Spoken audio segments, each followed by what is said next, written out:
At narito na naman ang mainit na balita mula sa mundo ng politika. Isang nakakagulat na balita ang yumanig sa buong bansa ngayong araw. Ayon sa mga ulat, isang grupo ng mga general at sundalo ang umano'y nagkaisa upang palibutan ng Malacanang Palace at ipanawagan ang pagbibitiw ni President Coting Norte Jr. Batay sa impormasyon mula sa ilang insider ng sources sa Armed Forces of the Philippines, may mga opisyal umano ng militar na hindi na nakontento sa kasalukuyang administrasyon. Kanilang sinasabing nawalan na sila ng tiwala sa pamumuno ng Pangulo dahil sa mga isyong kinakaharap ng bansa tulad ng ekonomiya, katiwalian at di umano'y kapalpakan sa ilang pambansang pulisiya. Makikita ang presensya ng maraming sundalo sa paligid ng Malacanang at ayon sa ilang testigo, may tensyon sa pagitan ng mga puwersang loyal sa Pangulo at ng mga puwersang sangkot sa umano'y planong pagpapatalsik. Bagamat wala pang opisyal na pahayag mula sa palasyo, pinaiigting na ang seguridad sa buong Kamaynilaan. Samantala, nananawagan ng mga leader ng simbahan, mga negosyante at ilang civic groups ng kapayapaan at mapayapang resolusyon sa krisis na ito. Patuloy namin tututukan ng mga kaganapan at maghahatid ng mga panibagong impormasyon sa oras na ito'y lumabas. At yan nga ang mga balitang ating pagkakatutukan, at kung bago ka pa lamang sa aking channel ay huwag kakalimutang mag-like, share and subscribe para updated ka sa aming mga bagong balita dito sa Tatak Pinas.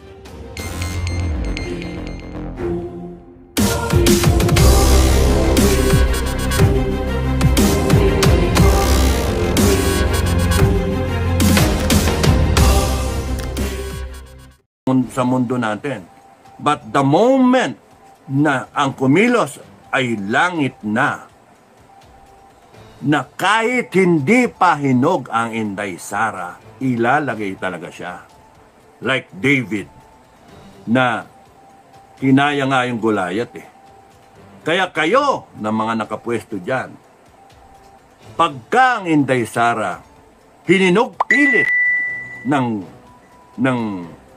langit, ay matakot kayo. At pagka ang taong bayan isang gising lang, ginusto ng langit, yung araw na yon isang gising lang, lahat kayo naka war mode, freedom mode, o kaya democracy mode. naka ano kayo, yung naka independence mode. Ayaw na namin. Doon kayo matakot kayo.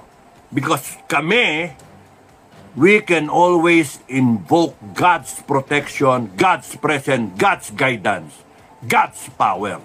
We can invoke that. Kaya mga kababayan, huwag kayong natatakot. Huwag kayong nalulungkot. Huwag kayong nasisiraan ng, huwag naman bait, nasisiraan ng kalooban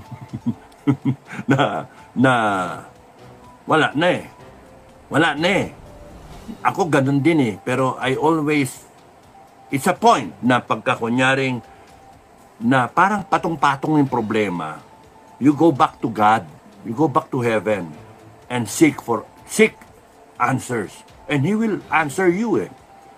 So nung inaano ko, ano ba yan? Ano ba nangyayari? Ano ba? Tama ba yung ginagawa namin? Ano yung kulang? Etc. etc. etc. And then, pumapasok na lang sa isipan ko. That's how God answers me eh. No? Pumapasok sa isipan ko, ano yung dapat gawin, ganon. Kala nyo, ako yung may wisdom, no? It's God's wisdom na ang umaandar. Yung may sakit ako sa puso, and then kaya ko pa, it's God's power, His strength, His blessing that I am still around. Kaya, ako'y naniniwala na if I invoke God's almighty power, good luck sa inyo. No, good luck sa inyo. Mabuti na yung nag-aalaga na lang ako ng kambing eh. Kaya okay natatakot dyan sa ano na yan. Tapos, exercise nyo yung freedom of expression nyo. Okay natatakot kasi mga ano lang yan. Kunwari lang silang matatapang, kunwari lang silang nasa ano. Isipin nyo, tayo yung may katuwiran. Tayo yung wala tayong ginagawang krimen. Wala kayong krimen na ginagawa. Nagsasalita kayo. Kasi pinakikita ninyo na nagagalit kayo kasi wala sa hulog yung ginagawa nila. Wala sa hulog. Kaya nagnanakaw sila. Umaabuso sila. Dapat lang batikusin. Itong mga to, mga pikon pa. Sila. Pikon. Matapos ang batikusin, sila pa yung galit. Sila pa yung may katwiran. Mga ulul kayo. Mga ulol kayo. Matatapos din kayo. No, bitay ang kakaharapin ninyo sa taong bayan. Pagka umikot ang gulong, bibitayin kayo. Isa ako sa bibitay sa inyo. Wala ninyo. Hindi Authorize ako langit. Nabitayin kayo. Wala nang katinuan itong bansa natin. Ngayon kung hindi man mangyari ang reboot na yan, under Inday Sara, wala. Hindi pa hinog eh. Hindi pa meant to be. Hintayin ko yung reboot ng langit. Walang makakatakas doon. Lahat ng masasama. Yari. Reboot ng langit. No? Yung Armageddon na yan. Yung mga umiikot yung mundo like lahat ng between nahuhulog. Imagine yung na yan. Lahat ng tubig dagat. Tubig ilog, magiging pula. Imagine yung delubyo na yun. Kahit saan ka magtago, magkakrak yung mga wall. Bagsakan yung mga building. Sipin nyo, paano yung kondo ko? Wala, giba yun. Giba yung mga kondo. Ay, naku, no. Kaya yung mga material lang, masyadong material, good luck sa inyo. Ang yaman ay nasa pagtulong sa kapwa. Kaya yun, we are in the right track. Cooperative, kambingan, SFGF, cooperative. Nasa tamang direksyon tayo because ang nasa isipan natin ay tumulong sa kapwa natin. Nakatulong na nga tayo, 4 na tao, di ba? 4, 5. Nakatulong na tayo kahit wala pa tayo. Pero we're slowly setting it up and hopefully by February, we have 200 heads ng kambing plus 100 na inahin. That's 300 heads na kambing. That's good enough. And then we'll have a restaurant. We'll have a restaurant and then we'll have a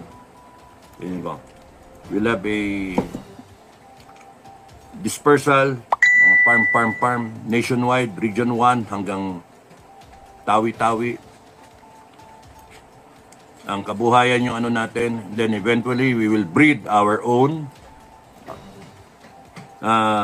Maximus line. Parang ganon. O Spartacus line, Hannibal line, o kaya mix. No? Bin Laden line. May Bin Laden kami na stud, na bull. Ang tawag doon. Billy goat. No? So, we're going there.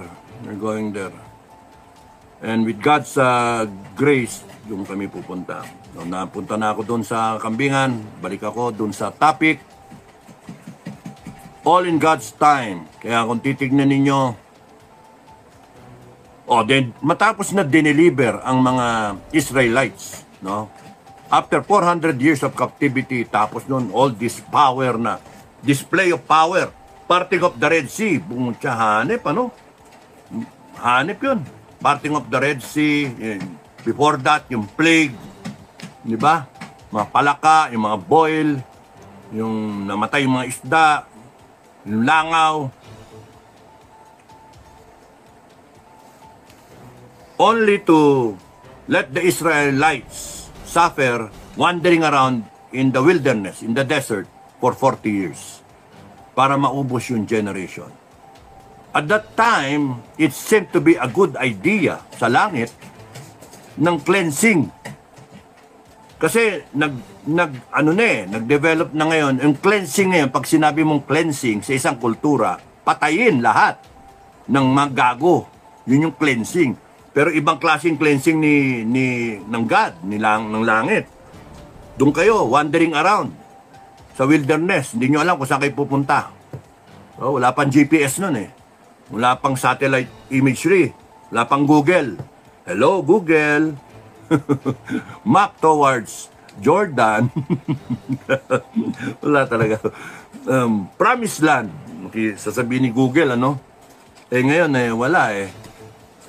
Yung kanila noon, wala. Talagang nawala sila hanggang sa namatay na yung matandang generation and then natira na lang yung kala Joshua na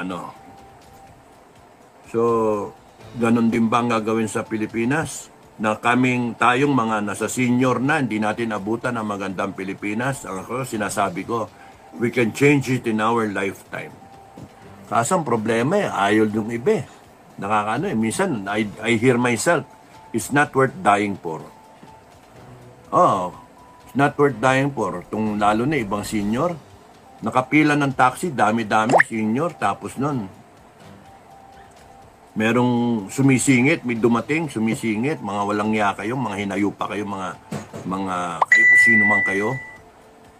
Sinabi namin lahat, may pila, ayun, ang layo, sa likod, pumila kami lahat. Madalang ang taxi kasi umuulan Aba, ang ginawa, umalis sila, pumunta doon sa dulo, yung pila ng taxi, doon sumakay. Sa galit ko, sinabihan ko yung sa SM, pakisabihan nga yung taxi driver na next time, wag papayag na sumakay yung pasahero doon. Kita nyo, daming pila dito Dami yung ganun. Sinabihan, anong sabi ng driver? Isa ka pa ha. Sabi ng driver, grab ako Nagpasundo. Imagine. Paano yun? Nakapila nga sila dito. Sasabihin grab. Ba't siya pumila doon? Kasi kung grab siya, dapat doon siya sa kabila dumaan. Hindi siya pipila. Doon sa pila ng mga taxi na nakapila para doon sa pila ng pasahero. Kaya nga palusot. Kaya sabi ko nga, are these the kind of people that I will die for? No, inyo na lang. Bahalang Pilipinas, malubog tayo na bangag, komunista. Ganyan kayo At saka, yung mga taong bayan na gustong mag-rally, mabaguhin ito, nagkakalabas-labas na yung kanilang mga gilagid, yung kanilang mga litid sa leeg. Kakatawag, sumama kayo sa amin.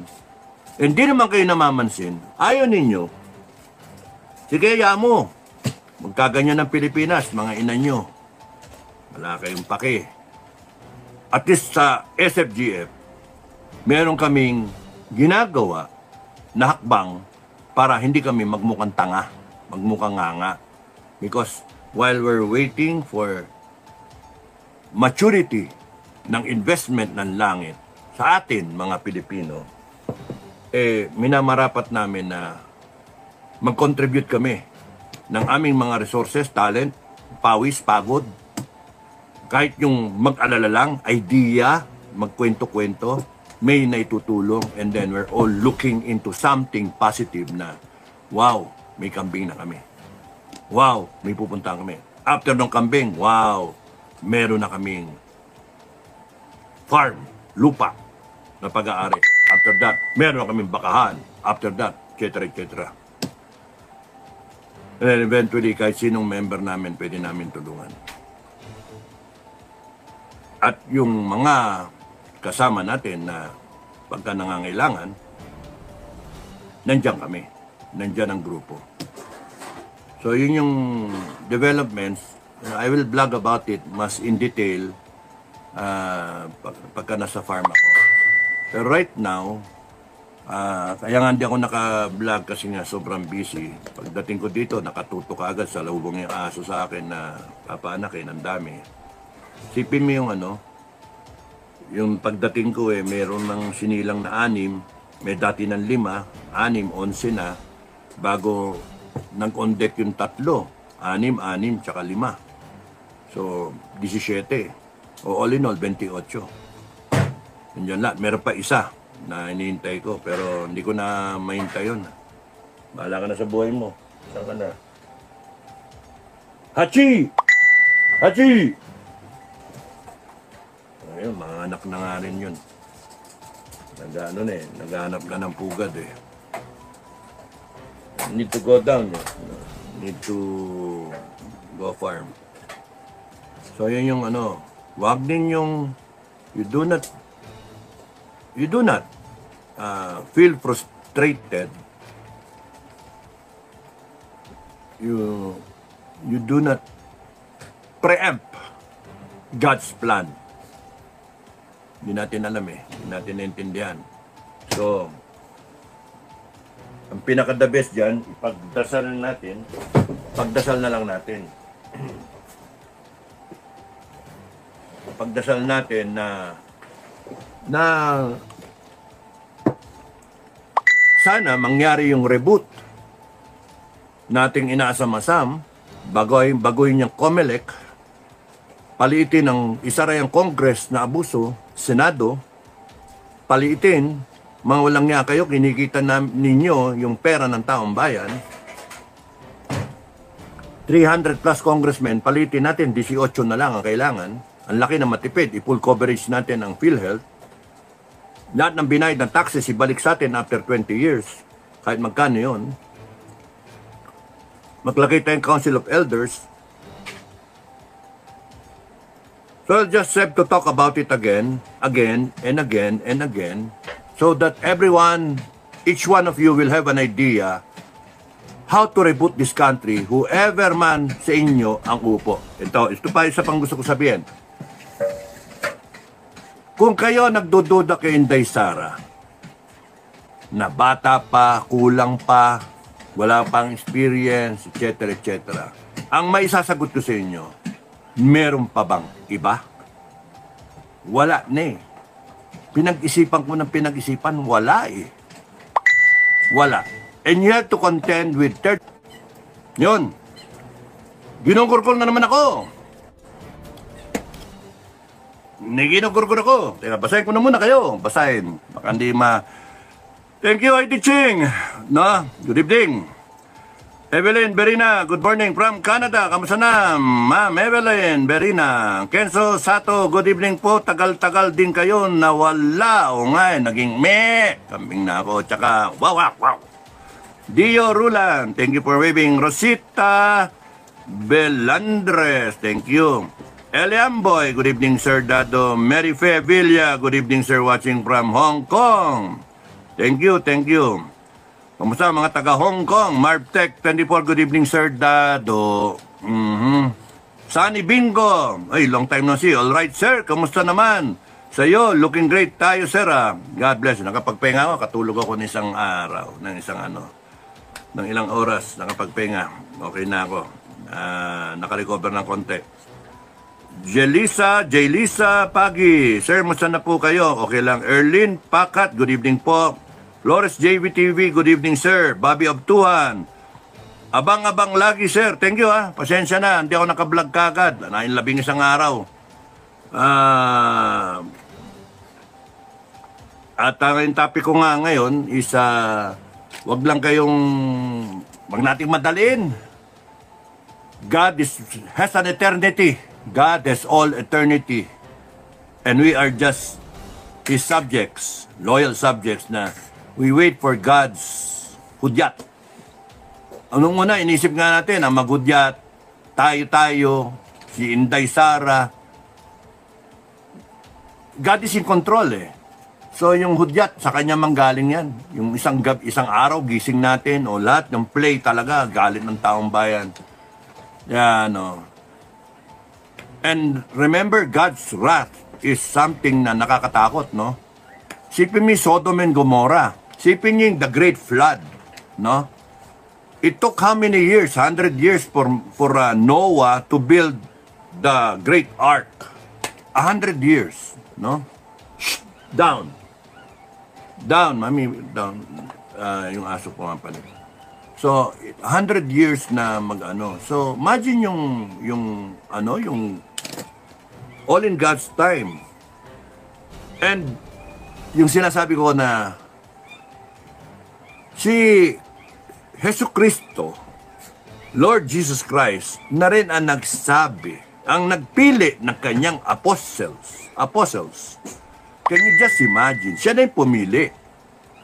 Yun na ba yung pinakamagaling at that time? Pero it was God's choice. No? It was Jesus Christ na choice. Sipin niya, pinili niya. May Judas. Kaya nga, kung isipin ninyo, yung mga current na mga leader natin ngayon, may design yan, may plano yan. Kasi kung walang Judas noon, hindi mabibitay si Kristo kasi wala magsusuplong. Hindi mo siya kilala ng mga intel asset ng mga, sino ba yung Kristo na yan? Ano ba yung tsura niyan?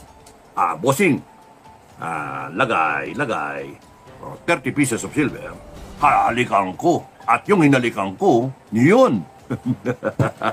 Buti na lang hindi mo kakilala, no? Mabeso-beso ka noon at that time, may bitay ka, crucified ka, no?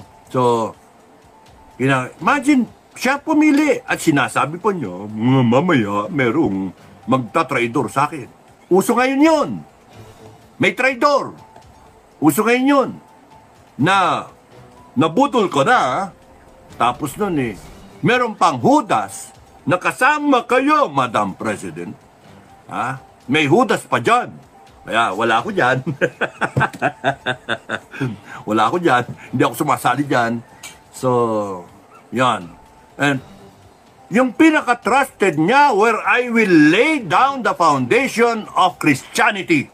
My church, you will be the first Pope. Pope Peter. Alagang manok. Kaya pala, nagalaga ng manok, 3 beses pagtilaok ng manok, ay hindi mo ko kilala. Imagine, yun yung pinaka-the best na apostle niya, ipagkakaluno si Kristo. Hindi ko kilala yan. Di ba kasama ka niyan? Hindi ko kasama yan. Iwas puso yung gago, no? Upon which, the Roman Catholic, siya yung naging supposed to be na first Pope, no? Kinikilala siya yung unang-unang Pope ng putya yan, no? Di ko kilala yan.